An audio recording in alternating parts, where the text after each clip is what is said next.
এরপরেও তারা কি নয়? তারা মুমিন নয়, তারা হলো মুনাফিক।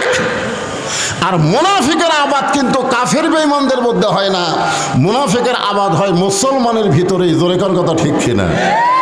এখন থেকে কোরআনে আয়াত তেলাওয়াত শুনলে সবাই একটু আল্লাহু আকবার বলবেন, খুশি হবেন কে? আরো জোরে বলেন। দুনিয়া হলো কষ্টের জায়গা। আল্লাহ নবী যেই বছর মেরাজ করেছেন ওই বছর রাসূলের জীবনে 3টা কষ্ট গেছে। জোরে বলেন কয়টা? 1 নম্বর কষ্ট হলো নবীর চাচা আবু তালেব মারা গেছে। অনেকেই বলবেন হুজুর চাচা মরলে ভাস্তার কি হয়? বাপ চাচার মধ্যে গন্ডগোল কম হয় না বেশি হয়? এই রাস্তাটা হচ্ছে জায়গা যখন সরকার 10 গুণ দাম বাড়িয়ে দিছে, দেখবেন এই 2 হাত জায়গার জন্য 2 ভাইয়ের মধ্যে গন্ডগোল লাগছে। জোরে কোন লাগে কি লাগে না? তো এখন যে 2 ভাই গন্ডগোল করে, বাচ্চা কাচ্চা কি বলবি? চাচা মরাই ভালো। জোরে কোন কথা ঠিক না? এই চাচা খালি বাবার সঙ্গে গন্ডগোল করে রে। এই জন্য বাংলাদেশের চাচা বললে ভাইস্তারা খুব একটা মন খারাপ করে না। কিন্তু আল্লাহ নবীর যে চাচা মারা গেলেন, উনি এত কান্না কাঁদছেন, সাহাবারা জিজ্ঞেস করলেন, এ রাসূলুল্লাহ, চাচা মরে যাওয়ার পরে আপনি এত কাঁদতেছেন? আল্লাহর নবী বললেন, মায়ের পেটে আমি এতিম ছিলাম, কিন্তু দুনিয়াতে আসার পর আমি এতিম ছিলাম না। মায়ের পেটে থাকতে আমার বাবা মারা গেছে, কিন্তু দুনিয়াতে আসার পরে আমার চাচা আবু তালেব আমাকে এমনভাবে দরদ দিয়ে লালন পালন করেছে, আমার বাবা নেই এটা আমি বুঝতেই পারিনি। সেই চাচা মারা যাওয়ার কিছুদিন পরে আল্লাহ রাসূলের দরদের বিবি খাদিজা মারা গেলেন। আপনি বলেন কিসের বিবি? সবাই জবান খুলে বলেন, কি বিবি? দরদের বিবি। আমাকে যে বউগুলো আছে এগুলো কি দরদের না আদরের? প্রথম কেউ যদি 2 বিয়ে করেন, এরকম যদি কেউ থাকেন যে 2 বিয়ে করছেন, তাহলে বুঝবেন প্রথম বউ কিন্তু দরদের বউ, আর পরের বউ হলো আদরের বউ। পরের বউকে যত আদর দেবেন ওই তত আপনাকে ভালোবাসবে। আর প্রথম বউকে আদর না করলেও তার এমন দরদ তৈরি হবে, সেই দরদের বিবির নাম হলো খাদিজাতুল কুবরা। তিনি মারা যাওয়ার কিছুদিন পরে আল্লাহর নবী তায়েফে গেলেন।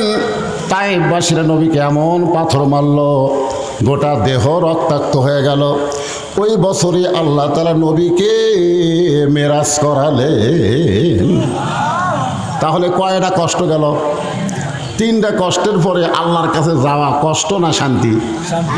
এখান থেকে ফরবার হলো যে মুসলমানেরা যত বেশি কষ্ট করবে আল্লাহ ওরা ফানালাকা জিকরাক, তাকে তত উন্নত মানের শান্তি দিয়ে দিবে। যখন সুবহানাল্লাহ। এটা আমাদের নবীর মাধ্যমে আল্লাহ আমাদেরকে দেখাইয়া দিয়েছে। কারণ আমাদের নবী আমাদের কি? আমাদের নবী আমাদের কি জানেন না? লাকাদ কানা লাকুম ফি রাসূলিল্লাহি উসওয়াতুন হাসানা। আল্লাহ বলেছেন সফলতা যদি অর্জন করতে চাও রাসূলকে তোমাদের আদর্শ হিসাবে গ্রহণ করে নাও। এ কথা কার? আল্লাহ। ফেরেশতা জিবরাইল বলেন, হুজুর আপনি যদি বার না হন আল্লাহ আপনাকে বার করে দিবে না। সঙ্গে সঙ্গে আল্লাহ নবী বললেন, জিবরাইল, আল্লাহ যদি আমাকে জান্নাতে থাকার জন্য ঢুকতে বলতো আমি জান্নাতে ঢুকতামই না। আল্লাহ শুধু দেখার জন্য জান্নাতে ঢুকতে বলেছেন। আমি আমার জন্য জান্নাত দেখতেছি না, আমি দেখতেছি আমার উম্মতের জন্য আল্লাহ কেমন জান্নাত বানাইছে। কথাটার মধ্যে গুরুত্ব কম না বেশি? যে আমি আমার জন্যে জান্নাত দেখতেছি না, আমি দেখতেছি কার জন্যে? আল্লাহর জন্যে, উম্মতের জন্যে, মানে আমাকে জন্যে। আমি সেই দিন জান্নাতে থাকার জন্য ঢুকবো যেদিন আমার সমস্ত উম্মতকে আল্লাহ জান্নাত দিবে। আছেন আমার মুক্তার, আছেন আমার ব্যারিস্টার, সেই বিচারের হাইকোর্টেতে তিনি আমায় করবেন পার। আমি পাপী রাসূল জাবিন্দার। আল্লাহ যখন হাকিম হয়ে, সবাই মনোযোগ দিয়ে শুনবেন, আল্লাহ যখন হাকিম হয়ে আমাদেরকে আসামি বানায় বানায় বিচার শুরু করবেন। ওই সময় আমাদের নবী উকিল হবেন, ব্যারিস্টার হবেন, আল্লাহর কাছে আমাদের ব্যাপারে ওকালতি করে, ব্যারিস্টারি করে আমাদেরকে জান্নাতে পৌঁছায়া দিবে। তো তাহলে যে নবী আমাদের জন্য আল্লাহর কাছে ওকালতি করবেন, আমরা খুশি না বেজার? মানজাল্লাযী ইয়াশফা ইনদাহু ইল্লা বিইজনিহি। ভাগ্য গুণে আল্লাহ আমাদেরকে সেই নবীর উম্মত হিসেবে কবুল করেছেন, খুশি না বেজার? তাহলে আমার সঙ্গে সবাই একটু বলবেন, নবী না হয়ে দুনিয়ার, না হয়ে ফেরেশতা আল্লাহর, হয়েছি উম্মত আপনার, তার তরে শুকুর। এই জায়গায় যে আমি বলি না, এটা আপনাকে মুখতে শোনার জন্যে, আপনারা করেন হাজারবার। এখন বলেন তো হাজারের খাওয়া আছে। এই গজল যখন লেখছে তখন হাজারের খুবই দাম আসলো। সেই সময়কার মানুষ হাজারের উপরে হয়তো হিসাবই জানতো না, এই জন্য হাজারবার কইছে। বর্তমানে হাজারের কোনো খাওয়া আছে? তাহলে আপনারা হাজারবার করেন, হাজারের উপরে কোনো হিসাব আপনারা জানেন না? কথা কয় না কেন? পিছন থেকে একজনের লাখও বাড়ি, আবার লাখের উপর জানে না। হ্যাঁ, কোটির উপর তো নাই, কোটি কোটি বলা যাবে, কিন্তু কোটির উপর আবার কি আছে? এখন মিলিয়ন বিলিয়ন টিলিয়ন এগুলো আমরা বাংলার মানুষ বুঝি না ভাই, আমরা কোটি বুঝি। তোর কোন কথা ঠিক কিনা? তার তরে শুকুর কোটিবার। এমন একজন নবীর উম্মত হওয়াতে আমরা খুশি না বেজার? তাহলে জবান খুলে আর একবার বলি আলহামদুলিল্লাহ। এখন আসেন, যে কোরআন থেকে আপনারা তাফসির শুনবেন, যে কোরআন থেকে আপনারা তাফসির শুনবেন, আপনারা বলেন তো এই কোরআনের মধ্যে কোনো সন্দেহ আছে? নির্ভেজাল একটা কিতাব, আল্লাহ আমাদেরকে হেদায়েত স্বরূপ দান করেছে। না, রিপ্লে নাই। এটা কি আল্লাহ আমাকে দেয়নি না অন্য কেউ দিছে? আল্লাহ আমাকে কেমন একটা কিতাব দিলেন, যেই কিতাবের শুরুতে আল্লাহ বললেন জালিকাল কিতাবু লা রাইবা ফীহি হুদাল্লিল হুদাল্লিল। দেখেন, এই জায়গাতেই হলো শিক্ষা। কারণ কোরআন শরীফের আলোচনা শোনা আর কোরআনকে মানা দুইটাকে এক। আমাদের বাংলাদেশে ওয়াজ কম হয়, ওয়াজের সিজন পার হয়ে, এটা কিন্তু ওয়াজের সিজন না। আরে ডালও না, কিসের ডাল? বৈশাখ মাস আমার কিসের ডাল? ভোটের সিজন গো। ও হয়, ভোটের সিজন। এই সিজনে ওয়াজ করা আমার কয়, হুজুর আগামীকাল যেখানে মাহফিল আছে আমার মান্দা, বলতেছে হুজুর দোয়া করবেন বৃষ্টি যেন না হয়। আমি এবার বৃষ্টির জন্য সালাতুল ইস্তেসকা নামাজ পড়া হলো, সবসময় বৃষ্টির জন্য দোয়া করা হচ্ছে, আর তোমরা বলতেছো বৃষ্টি যেন না হয়। আমাদের মাহফিল হয়ে গেলে হোক হুজুর। তো এখন প্রত্যেক দিনই মাহফিল আছে, আর এইটা কিন্তু ওয়াজের সিজন না, এটা হলো আন সিজন। জোরে কোন কি সিজন? আন সিজন। একটু মনোযোগ দিয়ে শুনবেন, যেই কথা বোঝানোর জন্য বলতেছি। তারপরে এতগুলো মানুষ আমার সামনে বসে আপনারা শুনতে আইছেন, আল্লাহ বলেন শুধু শুনলে হবে না, সামিনা ওয়া তাআনা। কারণ শোনার দিক দিয়ে আবু জেহেল হলো এক নম্বর। আপনারা তো বসে আছেন, বসার ব্যবস্থা করে দিছে, আর আল্লাহ নবী যখন কোরআন তেলাওয়াত করতো আবু জেহেলের বসার কোনো চান্স নাই। নবীর সামনে দাঁড়ায় থেকে যে ওয়াজ শুনবে, কোরআন শুনবে, সেই সাহসও নেই। নবী ঘরের মধ্যে পড়ে, আর ওই অন্ধকারে আড়ে দাঁড়ায় ওয়াজ কোরআন শরীফ শোনে সারা রাত। কতটুকু? সারা রাত। সকালবেলা মিটিংয়ে গিয়ে আবু জেহেল বলতেছে, এত সুন্দর কোরআনের বাণী, রাতটা কোন দিক দিয়ে গেল আমি বুঝবারই পারিনি। সুবহানাল্লাহ কন্যা কেন? আবু জেহেলকে কোরআনের বিপক্ষে কছে না পক্ষে কছে? তো সুবহানাল্লাহ কন্যা কেন? ভালো কথাই তো বলছে যে এত সুন্দর কোরআনের বাণী, আমার রাতটা খাড়া হয়ে শুনতে শুনতে কোন দিক দিয়ে গেল আমি বুঝবারই পারিনি। এখন চিন্তা করেন, আবু জেহেলের কাছে একজন উকিল ছিল, তেলতেলা নেতা, ধরে কন কি নেতা, তেলতেলা। ওই তেলতেলার নাম হলো আবু সুফিয়ান। ও বলে, নেতা, যে কোরআন শুনতে রাত কোন দিক দিয়ে গেল বোঝা যায় না, সেই কোরআন গ্রহণ করলে অসুবিধা কি?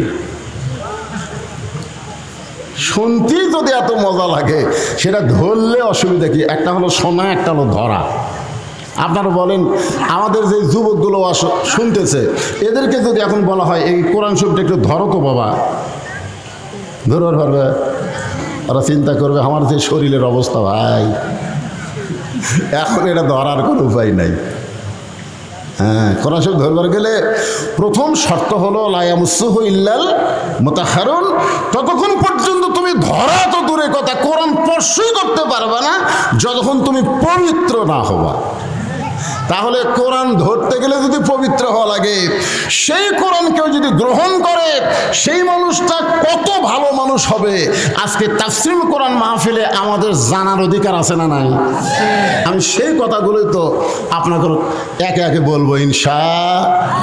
ইতিমধ্যে একজন নেতা এসে গেছে, আর নেতা আসবে না? না, এমপি সাহেব আসবে না? আপনি শেষ?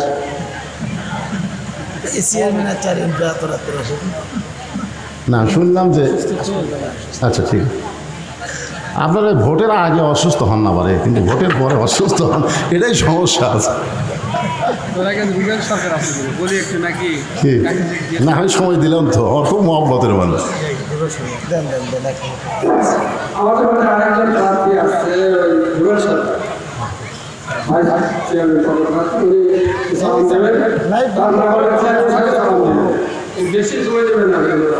আল্লাহর জিকির করতে শরম। আল্লাহ রাসূল বলেন, কোনো ব্যক্তি সারা জীবন যদি পাপ করে আর মৃত্যুর সময় যে জিকিরটা আপনারা করতেছেন, এই জিকিরটা যদি জবানের মধ্যে জারি থাকে, শুধু জিকির জবানে জারি থাকার কারণে আল্লাহ তার জীবনের সব গুনাহ মাফ করে দিবে। দেখছেন কোন দিকে টাকা আছে? হায় রে, আমি যে কথাটা বললাম এটাও গুরুত্ব দিয়ে শুনলো না, সুবহানাল্লাহটাও করলো না। আচ্ছা, বসে থাকবেন কোরআনের মাহফিলে দেহ নিয়ে, আর মন থাকবে আর এক জায়গায়।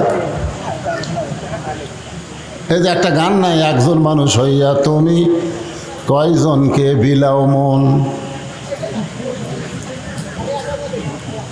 কি একটা গান, নতুন একটা গান নামেনি, একজন মানুষ হইয়া তুমি কয়জনকে দিবা মন। তা আপনি বসে আছেন দেহ নিয়ে মাহফিলে, মন আর একদিকে, এ পেঁচাল ফেলা কোনো কাম হবে?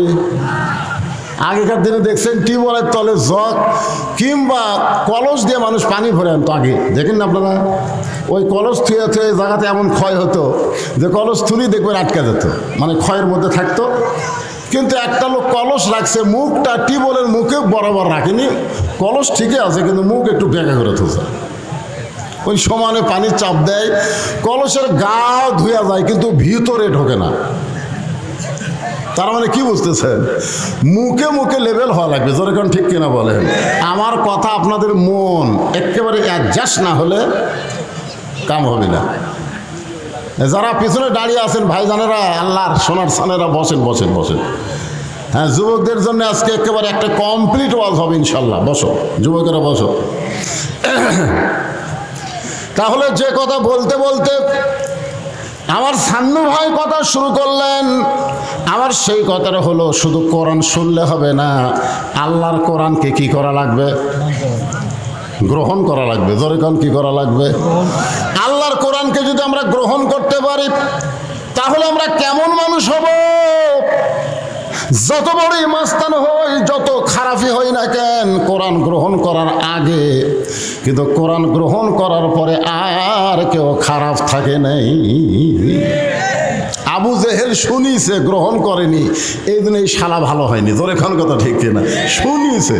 এখন আপনারা কি আবু জেহেলের মধ্যে খালি শুনবেন? ওমর ফারুক শুধু কোরআন শুনে নাই, কোরআনকে গ্রহণ করার কারণে আবু জেহেলের চাইতো খারাপ মানুষ ছিল হযরত ওমর।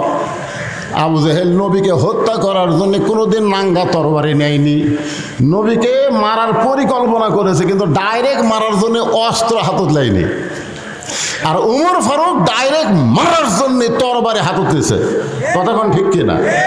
তাহলে আবু জেহেল চোরের মতন কোরআন শুনে আর পরিবর্তন হলো না, আর উমর ফারুক নবীকে মারতে গিয়ে আল্লাহর কোরআন শুধু শোনে নাই, কোরআনকে গ্রহণ করার কারণে এমন পরিবর্তন হয়ে গেল, সবচাইতে খারাপ মানুষটা সবচাইতে ভালো হয়ে গেল। জোরে কথা কন না কেন? যে কোরআন থেকে আপনার তাফসির শুনবেন, এ কোরআনের 23টা আয়াত। কয়টা আয়াত? 23টা আয়াত আল্লাহ হযরত উমরের শানে নাজিল করছে। হযরত উমর একসময় অর্ধ পৃথিবীর খলিফা হয়ে গেলেন।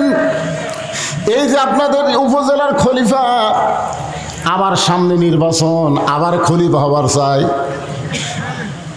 খলিফা মানে আপনারা আরবিতে বুঝতেছেন না, চেয়ারম্যান। সান্নু ভাই ঠিক কিনা বলেন? আবার চেয়ারম্যান হওয়ার জন্যে আবার আমাকে বাংলাদেশে 5 বছর পর পর ভোট হয়। জোরে কোন কি হয়? এখন আপনারা দিবার পারেন কি না পারেন সেটা আপনাদের ব্যাপার। হয়তো হয় কি না হয়, ওগুলো কোনো আলোচনা আমি করবো না। এগুলো আলোচনা করলে সাধারণত আবার নিষিদ্ধ হয়ে যাবো, দরকার নেই। খালি তেল তেল আওয়াজ করে যাবো আল্লাহর কোরআনের উপর। কি ভাই, এই শুনতে আপত্তি আছে? হ্যাঁ, আল্লাহর কোরআনের কথা শুনতে কোনো আপত্তি আছে? তাহলে যেই মানুষটা সবচাইতে খারাপ মানুষ ছিলেন, সেই মানুষটা সবচাইতে ভালো মানুষ হলেন কোরআন শুনে না কোরআন গ্রহণ করে? এখন আপনারা বলেন কোরআন শুনবেন না কোরআন গ্রহণ করবেন? আল্লাহ তাআলা এই কোরআনের কারণে হযরত ওমরকে বাংলাদেশের মতন 96টা দেশের চেয়ারম্যান বানায়া দিছে। বাংলাদেশের মতন কয়টা? একটা উপজেলা, সাধারণপুর উপজেলা। বাংলাদেশের মতন 96টা দেশের চেয়ারম্যান আল্লাহ হযরত উমরকে বানাই দিলেন শুধুমাত্র কোরআনকে গ্রহণ করার কারণে। জোরে কেন সুবহানাল্লাহ। এখন বাংলাদেশের মতন 96টা দেশের চেয়ারম্যান হয়ে হযরত উমরের অহংকার কেমন, ফুটানি কেমন, মাস্তানি কেমন। আপনাকে ইউনিয়নের চেয়ারম্যানেরই যে মাস্তানি। জোরে কোন কথা ঠিক কিনা? এখনো হযরত ওমর বাংলাদেশের মতন 96টা দেশের চেয়ারম্যান হওয়ার পরে আল্লাহর কোরআনকে গ্রহণ করার কারণে তার চরিত্রটা কেমন হলো, একটা দৃষ্টান্ত দিলে আপনারা বুঝতে পারবেন। জুমার দিনে হযরত ওমর যখন মসজিদের মেম্বরে দাঁড়ায় খুতবা দিচ্ছেন, আরবিতে বলা হয় খুতবা, বাংলাতে বলা হয় ভাষণ। হযরত ওমর যখন মসজিদের মেম্বরে দাঁড়ায় খুতবা দিচ্ছেন, এমন সময় একজন সাহাবী মাঝখান থেকে দাঁড়িয়ে বলে, আমিরুল মুমিনিন, আপনার খুতবা শুনবো না। আপনার খুতবা শুনবো না। চিন্তা করছেন কয়টা দেশের? বাংলাদেশের মতো কয়টা? 96টা দেশের খলিফা। তাই ভাষণ দিচ্ছে, মাঝখান থেকে একজন দাঁড়ায় বলতেছে, আপনার খুতবা শুনবো না। আজকে যদি কেউ আপনারা বলতেন যে আমাকে প্রধান বক্তা ওয়াজ করতেছে, সে ওয়াজ বন্ধ করে দেয়, সান্নু ভাই তোমার ওয়াজ আমরা শুনবো না, এ কথা যদি কেউ আপনারা বলতেন,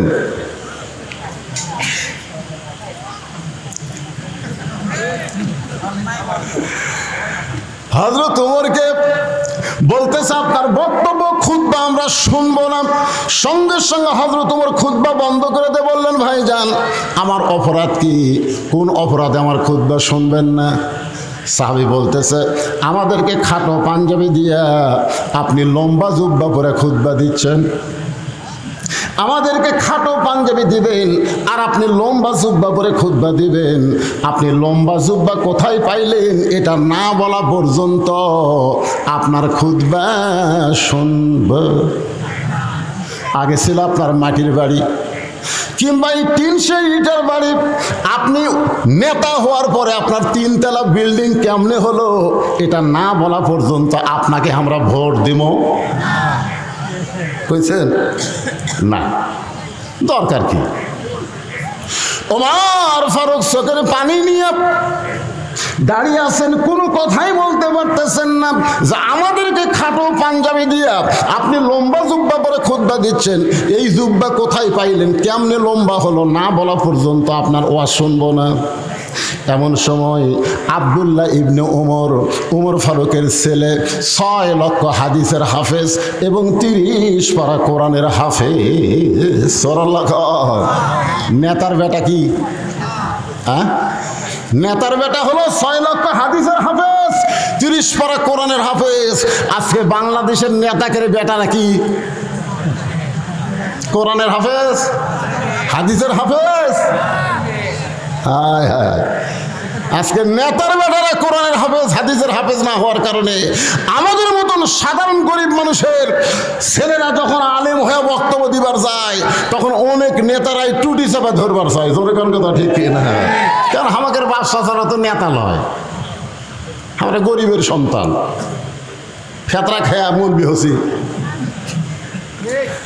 আর আমাদের নেতাগুলো সব বেটা ব্যারিস্টার হচ্ছে, ডাক্তার হচ্ছে, ইঞ্জিনিয়ার হচ্ছে। আপনি বলেন তো ডাক্তার, ইঞ্জিনিয়ার, ব্যারিস্টার খারাপ না? খারাপ না, কিন্তু আপনি বলেন তো দেহের অঙ্গ প্রত্যঙ্গ যাই থাক না কেন সেই অঙ্গ প্রত্যঙ্গের দাম বেশি না রুহুর দাম বেশি? আপনি বলেন তো আপনার হাত আছে, পা আছে, চোখ আছে, সবই আছে, কিন্তু রুহু নেই। আছে, দাম আছে। তার মানে কি হলো? বাংলা, ইংরেজি, অঙ্ক, বিজ্ঞান এগুলো সব দেহের অঙ্গ প্রত্যঙ্গ, আর কোরআন হলো রুহু। জোরে কোন কথা ঠিক কিনা? যার ভিতরে কোরআনের শিক্ষা নেই ও উজার ঘর। আজকে কোরআনের শিক্ষা না থাকার কারণে আমাদের মাস্তানি, আমাদের গুন্ডামি, আমাদের অহংকার বৃদ্ধি পাচ্ছে। জোরে কোন কথা ঠিক কিনা? 6 লক্ষ হাদিসের হাফেজ, 30 পারা কোরআনের হাফেজ। আব্দুল্লাহ ইবনে উমর বাবার পাশে দাঁড়ায় বলতেছে, রে নবীর সাহাবীরা, তোমরা খাটো পাঞ্জাবি হলো তো নতুন কাপড় পরে নামাজ পড়বার আইছো, কিন্তু আমার পরনে দেখো নতুন কোনো কাপড় নাই। ওসমান গনি বলতেছে, আব্দুল্লাহ আজকে জুমার দিনে সবাই নতুন কাপড় পরেছে আর তুমি পুরাতন কাপড় পরলা কেন? আব্দুল্লাহ বলতেছে, আমি যদি নতুন কাপড় পরতাম তাহলে আমার বাবার জুব্বা লম্বা হতো না। আমি যদি নতুন কাপড় পরে আসতাম তাহলে আমার বাবার জুব্বা লম্বা হতো না। রে নবীর সাহাবীরা, তোমরা সবাই রাতের বেলা ঘুম পাড়ো, তোমরা সবাই রাতের বেলা ঘুম পাড়ো, কিন্তু আমার বাবাকে তোমরা এমন একটা দায়িত্ব দিছ, আমার বাবা রাতের বেলাও ঘুমাই না। যতদিন হযরত ওমর খলিফা হন নাই ততদিন রাত্রে লাখ টাকা ঘুম পাচ্ছে, কিন্তু যেদিন থেকে খলিফার দায়িত্ব পাইছেন সেদিন থেকে আর ঘুম আছে? আব্দুল্লাহ বলে, একদিন গভীর রাত্রে ঘুম থেকে চেতন পায় দেখি আমার মা দরজার কাছে দাঁড়িয়ে আছে। আমি বুঝি না, আমি মাকে বললাম, মা আপনি না ঘুমায় দরজার কাছে দাঁড়ায় আছেন কেন? আমার মা চোখের পানি নিয়ে বলতেছে, তোমার বাবা যখন খেলাফতের দায়িত্ব পাইছে তখন থেকে সবাই যখন ঘুমায় আর তোমার বাবা চুপি চুপি মানুষের সুখ কষ্ট দেখে। সুবহানাল্লাহ, আসতে করলেন কেবারে। কোরআন গ্রহণ করলে নেতার চরিত্র কেমন হবে আর না করলে কেমন লেটা পাওয়া যাবে এটা জানার অধিকার আছে না নাই? জোরে কোন আছে না নাই? একটা সাধারণ মানুষ কিছুই করতে পারে না, একজন নেতা অনেক কিছুই করতে পারে। জোরে কোন কথা কন না কেন? আজকে বাংলাদেশের প্রধানমন্ত্রী 564টা মসজিদ বানাচ্ছে, কারো কাছ থেকে 1 টাকা দান নিছে? এ কথা কন কেন? ফেতরা তুলিছে? তাহলে প্রধানমন্ত্রী একজন নেতা ইচ্ছা করলে একই টাইমে 564টা মসজিদ বানাবার পারে। তিনি আবার ইচ্ছা করলে আল্লাহর কোরআনের আইন দিয়ে নামাজ কায়েমের বিলটাও পাস করবার পারে। জোরে কোন কথা কন না কেন? খালি মসজিদ বানায় রাস্তার কাছে থুইয়া দিছে, তোরা চায়ে থাকে দেখ।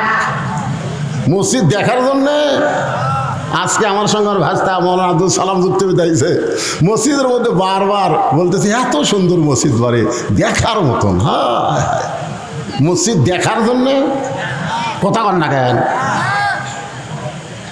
তো বর্তমান প্রধানমন্ত্রী মসজিদ বানাবার পরে নামাজ কায়েমের বিল পাস করবার পারে না? এত রকম পারে কি পারে না? করে না কেন? আজকে যদি নামাজ কায়েমের বিল পাস হতো বাংলাদেশে, তাহলে আমাদের যুবকের হাতে 5G 6G মোবাইল থাকলেও কোনো টেনশন করা লাগতো না।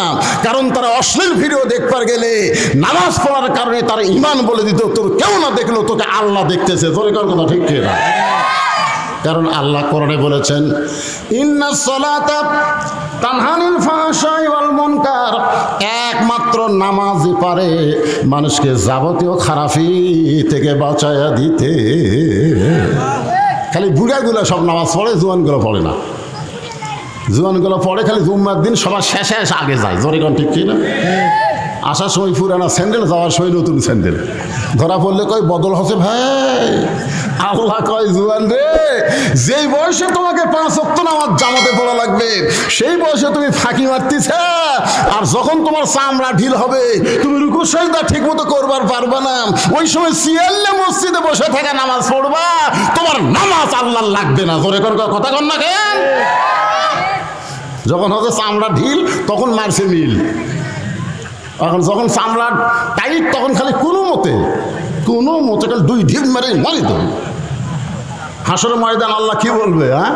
আল্লাহ বলবে, তোমার শৈশবকালের কোনো হিসাব দেওয়া লাগবে না, তোমার বুড়াকালের কোনো হিসাব দেওয়া লাগবে না, খালি যৌবনকালের হিসাব দিয়ে জান্নাত যাও।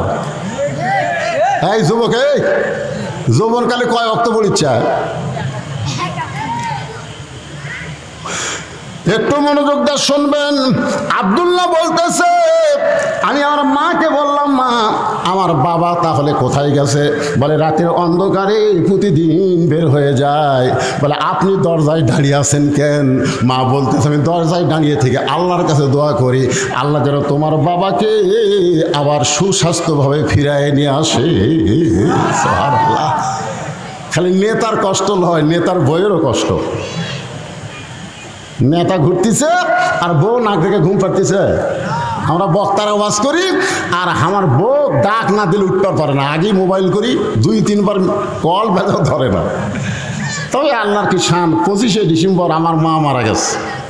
23 সালে 25 ডিসেম্বর মা মারা গেছে। আমি যতদিন ওয়াজ করে মা যে ঘরে ঘুমাই, ওই ঘরে জানলা দিয়ে গেছি, খালি আমার জুতের শব্দেই মা বলে, বাবা আমি চেতন আছি। কিন্তু সেই দরদের মা বিদায় নিছে। আপনাদের যাদের মা নাই তারা বুঝতেছেন। এখন আমার মাও নেই, বাপও নেই। এই দুনিয়াতে আর দয়া করার মতন কেউ নেই। আছে? যেরকম আছে শ্বশুর আছে, টাটকা শ্বশুর আছে, শাশুড়ি আছে। বাবা যতদিন তার মেয়েকে আমি ভালোবাসবো ততক্ষণ আর আমার দয়া করবি। যেরকম কথা ঠিক কিনা? আমার বউ যদি একদিন কয় আপনার জামাই ঠিক মতো দেখবার পারে না, তখন তার শ্বশুর শাশুড়ি আমার পছন্দ করবি? এই শালা হুজুরের কি লুচ্চা রে। রে বাবার মতন আপন বন্ধু নাই রে দুনিয়ায়, মায়ের মতন আপন কেহ নাই রে দুনিয়ায়, মা জননী নাই রে যাহার এই দুনিয়ায় তাহার কেহ নাই। এই গানটা গাইলে গুনাহ হবে না? সবাই বলেন, মায়ের মতন আপন কেহ নাই রে দুনিয়ায়। ওমর ফারুক রাতের অন্ধকারে ঘুরতেছে, ঘুরতে ঘুরতে হঠাৎ দেখতে পাই মদিনার মরুভূমির মধ্যে তাঁবু টাঙ্গানো হয়েছে। ওই তাঁবুর মধ্যে 2টা বাচ্চা ক্ষুধার জ্বালায় মা মা বলে কাঁদতেছে। আর মা খালি বলতেছে, একটু ধৈর্য ধরো, গোস্ত সিদ্ধ হলেই তোমাদের খাবার দেব। ওমর ফারুক চিন্তায় পড়ে গেলেন। এই মরুভূমির মধ্যে মেয়ের কণ্ঠে শোনা যায় 2টা বাচ্চা মা মা বলে কাঁদতেছে। ওমর ফারুক যেদিন থেকে খলিফার দায়িত্ব পাইছে সেদিন থেকে ঘোষণা করেছে, ফোরাতের কিনারায় যদি একটা কুত্তা না খায় মরে, এ কারণেও আল্লাহ ওমরকে ছাড় দিবে না। দায়িত্ব আছে না নাই? জোরে কেন আছে না নাই? এখন আমরা অনেকে ইচ্ছা করে এরকম দায়িত্ব নিবার চাই। ভাই রে, দায়িত্ব খালি নিতে হবে না, দায়িত্ব পালন করা লাগবে। জোরে কোন ঠিক কিনা? ওমর ফারুক তাঁবুর কাছে গিয়ে বললেন, মা তুমি কেমন মা? দুম্বার গোস্ত সিদ্ধ করলে বড় জোর 8 ঘন্টা লাগতে পারে, উটের গোস্ত সিদ্ধ করলে বড় জোর 1 ঘন্টা লাগতে পারে। এত গভীর রাত হয়ে গেছে, এখন পর্যন্ত তোমার গোস্ত সিদ্ধ হয় না, তোমার বাচ্চারা ক্ষুধার জ্বালায় কান্দে, তুমি কেন বাচ্চাদের খাবার দাও না? মেয়েটা বলে, পথিক আমার বাড়ি হলো ইয়ামিন দেশে, ওমর ফারুককে বলে, পথিক, এই গভীর রাত্রে যখন তুমি এমন কথা বলতেছো, তাহলে শোনো, আমার বাড়ি হলো ইয়ামিন দেশে, আমি মদিনায় আইছি খলিফা উমরের কাছে। বিকেলবেলা আমার এতিম সন্তানকে উমরের কাছে যাব, কিন্তু এত মানুষের ভিড়, আমি উমরের কাছে যাবার পারি নাই। রাতের বেলা একটা তাঁবু টাঙ্গায়া আজকে রাতটা কোনো মতে পাড়ি দিয়ে সকালবেলা উমরের দরবারে যাওয়ার চাই, কিন্তু আমার দুইটা সন্তান ক্ষুধার জ্বালায় এখানে মা মা বলে কান্দে। আমি ওদের সান্ত্বনা দেওয়ার জন্য পাতিলের মধ্যে পানি আর পাথর দিয়া নিচে আগুন জ্বালায় বলতেছি, বাবা, গোশত সিদ্ধ হলেই তোমাদের খাবার দেব।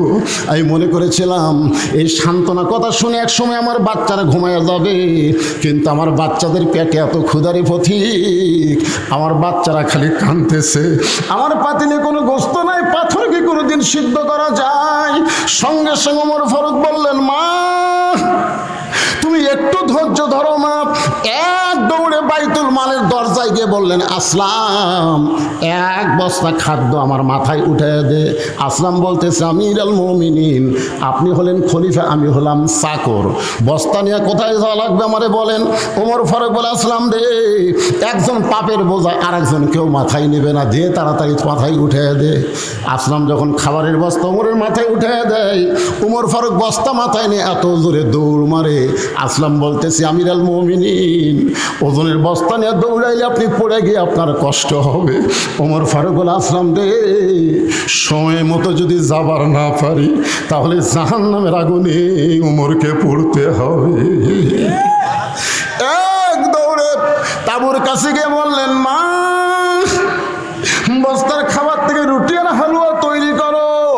মা রুটি হালুয়া তৈরি করে যখন উমরের হাতে দেয়, ওমর ফারুক দুইটা সন্তানকে দুই উরাতের উপরে বসায়া রুটি হালুয়া যখন মুখে দেয়, বাচ্চাগুলো বারবার উমরের মুখের দিকে ফেল ফেল করে তাকায়। উমরের চোখ দিয়ে দর দর করে পানি পড়ে।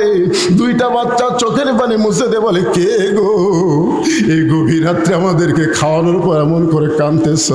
ওমর ফারুক বলে, আল্লাহ, আল্লাহ, জাহান্নামের আগুন থেকে আমাকে বাঁচায়া দাও। মেয়েটা বলে, পথিক, আমি ভালো মানুষের নাম শুনেছি, ভালো মানুষের গল্প শুনেছি, জীবনে কোনোদিন দেখি নাই। আজকে তোমাকে ভালো মানুষ দেখলাম। আল্লাহ উমরকে না বানায় খলিফা, তোমার যদি খলিফা বানাইতো, মদিনা আল্লাহর জান্নাত হয়ে যেত। আব্দুল্লাহ বলতেছে, রে নবীর সাহাবীরা, তোমরা যখন সবাই ঘুমাও, তখন আমার বাবা চুপি চুপি গভীর রাত্রে আমার দরজার কাছে গিয়ে বলতেছে, আব্দুল্লাহ, আব্দুল্লাহ, আব্দুল্লাহ। তিনবার ডাক দেওয়ার পরে আমি চমকে গেলাম। গভীর রাত্রে বাবা আমার দরজায় ডাকতেছে, কারণ কি? দরজা খুলে তাকায় দেখি বাবার হাতে একটা কাপড়। আমি খুশি হয়ে বললাম, বাবা, নেতার বেটা হওয়ার মধ্যে লাভ আছে। নেতার বেটা হওয়ার মধ্যে কি আছে? বাইতুল মাল থেকে আমার একটা কাপড় দিছে, আবার রাত্রিবেলা আমাকে আর একটা দিয়ে বেড়াচ্ছেন। কি কন, নেতার বেটার একটা মোশন আছে না নাই? কথা কন না কেন? আগে সাইকেল চালাতো, এখন R15 চলায়, মোশন নাই। বাইতুল মাল থেকে আমার একটা কাপড় দিছে, আবার গভীর রাত্রে আমাকে আর একটা দিবার আইছেন। সঙ্গে সঙ্গে ওমর ফারুক আল্লাহর কোরআন থেকে তেলাওয়াত করলেন, ইন্নাল্লাহা ইয়ামুরুকুম আন তুআদ্দুল আমানাতি ইলা আহলিহা ওয়া ইযা হাকামতুম বাইনান নাস আন তাহকুমু বিল আদল। আল্লাহু আকবার কর না খেন। আমি কার আয়াত করলাম? এই কার আয়াত? কোরআনের আয়াত। আল্লাহ কি বলতেছেন? ইন্নামাল মুমিনুনাল্লাযীনা ইযা যুকিরাল্লাহু ওয়াজিলাত কুলুবুহুম ওয়া ইযা তুলিয়াত আলাইহিম আয়াতুহু যাদাতুহুম ঈমানাও ওয়া আলা রাব্বিহিম ইয়াতাওয়াক্কালুন। আচ্ছা, মাইকের সাউন্ড কি আপনারা ঠিক মতো শুনতে পাচ্ছেন? হ্যাঁ না? আপনাকে আমি তো বহু ওয়াজ করছি, ওয়াজের বয়স আমার 39 বছর। ওয়াজ করে করে আমি অভিজ্ঞ হয়ে গেছি। তো আপনাকে যেরকম আমার কথার রিপ্লে আসার কথা, তা আসতেছে না। আমার কথাকে ঠিক মতো বুঝবার পারতেছেন না? কথা কয় না রে, যাচ্ছে দুই সামনে মাথা ধোকায় না কি ভাই, বোঝা যাচ্ছে না? যে এই মুরব্বী যে আলের উপর বসে আছে নাকি, আমি দেখি ওই দিক থেকে আছে। কেরে বক্তা যদিও কালো হয়, চেয়ারের দিকে তাকায় থাকলে বোঝেন বা না বোঝেন, আল্লাহ সগীরও কেন মাফ করে দিবে।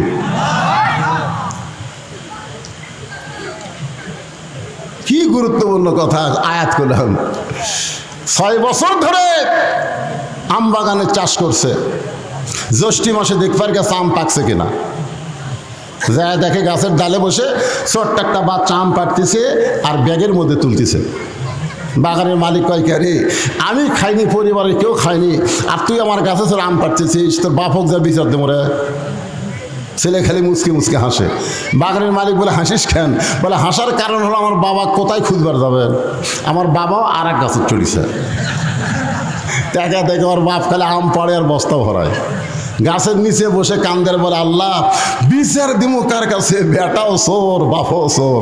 আজকে আমাদের বাংলাদেশের অবস্থা কি হয়ে গেছে, বিচার দিবের কার কাছে, সবাই চোর। জোরে করে কথা ঠিক না? সব টাকা বিদেশে চলে যাচ্ছে, আর জিনিসপত্রের দাম দিন দিন যে হারে বাড়তিছে, কথা কলি ধরে এলে দেবে। জোরে করে কথা ঠিক না? বিচার দেবো কার কাছে ভাই? কান্দার কয়, তোর বিচার আল্লাহ করবি রে। আল্লাহ কয়, তারা তোর দুনিয়াত কি জন্য পাঠাচ্ছি রে? অন্যায়ের প্রতিবাদ করার জন্য পাঠানো হয়েছে। কুনতুম খায়রা উম্মাতান উখরিজাত লিন-নাস তা'মুরুনা বিল মারুফি ওয়া তানহাউনা আনিল মুনকার। তোমরাই হলো শ্রেষ্ঠ জাত, শ্রেষ্ঠ উম্মত, যারা হক পথে মানুষকে আদেশ করবে, দাওয়াত দিবে, আর বাতিলের বিরুদ্ধে জিহাদ করবে। জোরে কোন কথা ঠিক কথা বল না? সবই যদি আল্লাহ করে, তাহলে ফিলিস্তিনি মুসলমান বাইতুল আকসার জন্য জীবন দিচ্ছে কেন? কথা কন। মসজিদ রক্ষা করার জন্য জীবন দিচ্ছে, আর আমাকে মসজিদে বুড়া নামাজ পড়ে, ওর আলিয়া বেটা নামাজ পড়ে না, তাকে একদিন জিহাদের সুরে জোর করে নামাজের কথা কয় না। জোরে কর কথা ঠিক কথা কর না কেন? ওরা মসজিদ রক্ষা করবে, ইহুদি যেন দখল না করে জীবন দিচ্ছে, আর বুড়া নামাজ পড়তেছে, আর আয়না খালি ঘুরে বেড়ায়। আর এক নামাজের কথা বলার কথা কোরআনে আছে না নাই? জোরে কোন আছে না নাই? জিহাদের সুরে বলা লাগবে। এই কি না না না, বেটাকে এরকম বলা লাগবে। কি আমি বাপ নামাজ পড়ি, তুই নামাজ পড়িস না? ফজর নামাজ থেকে যদি নামাজ না ধরিস, আমার বাড়ির তোর জায়গা হবি না। আমি কষ্ট করে কামাই করি, খালি খালি খাস, আর আগের মতন ঘুরে বেড়াস। আল্লাহ নবী বলেছেন, কথা দিয়ে যদি না হয়, ওর পাশার কাপড় খুলে চাবুক মারো। শালা নামাজ পড়িস না? করছেন কোনদিন? করছেন? যে ভারত আমাকে বাবরি মসজিদ ভাঙ্গা দিল, 400 বছরের পুরাতন মসজিদ ভাঙ্গা ওই জায়গাটা রাম মন্দির বানালো ভারত। আপনারা বলেন তো, ভারতে কি মসজিদ বানানোর মন্দির বানানোর জায়গা নেই? কতক্ষণ আছে না নাই? তাহলে বাবরি মসজিদ ভাঙ্গা ওই জায়গাতে মন্দির বানালো, তার মানে ভারত কি বুঝালো? ভারত আমাদের শত্রু না বন্ধু? জোরেগণ শত্রু না বন্ধু? তাহলে সেই ভারতের স্টার জলসা জি বাংলা আপনার বউ দেখে, আপনার করার কিছুই নাই।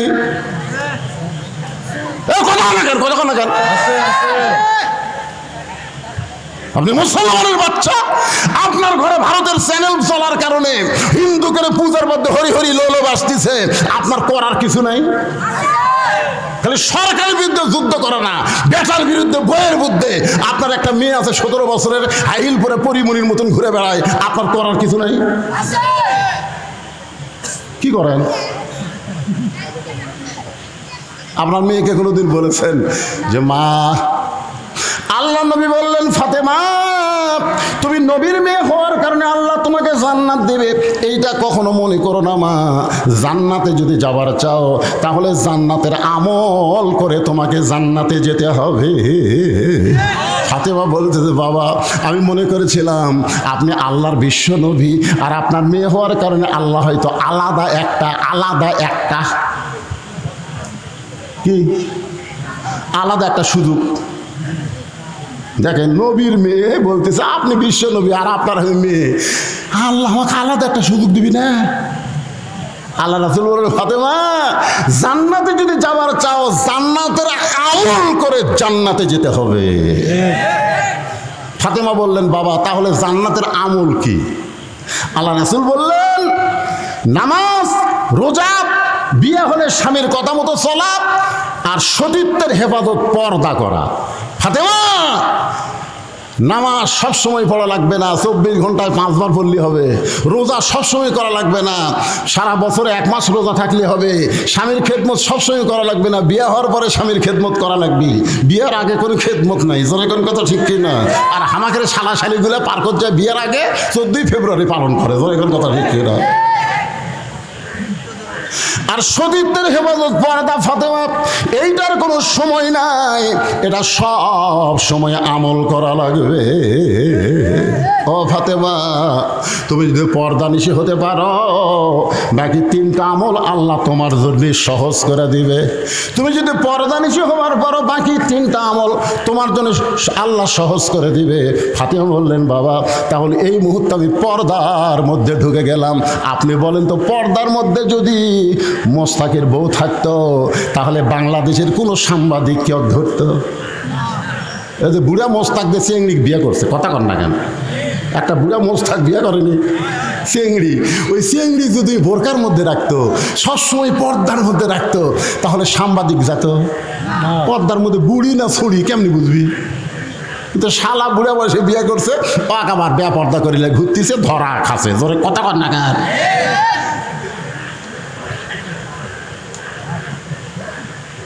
মেয়ে মানুষেরা পর্দার মধ্যে থাকতে হবে। হুকুমকার এজন্য হুকুমকার, অকরনা ফি বুয়ুতিকুন্না ওয়ালা তাবাররাজনা তাবাররুজাল জাহিলিয়াতিল উলা।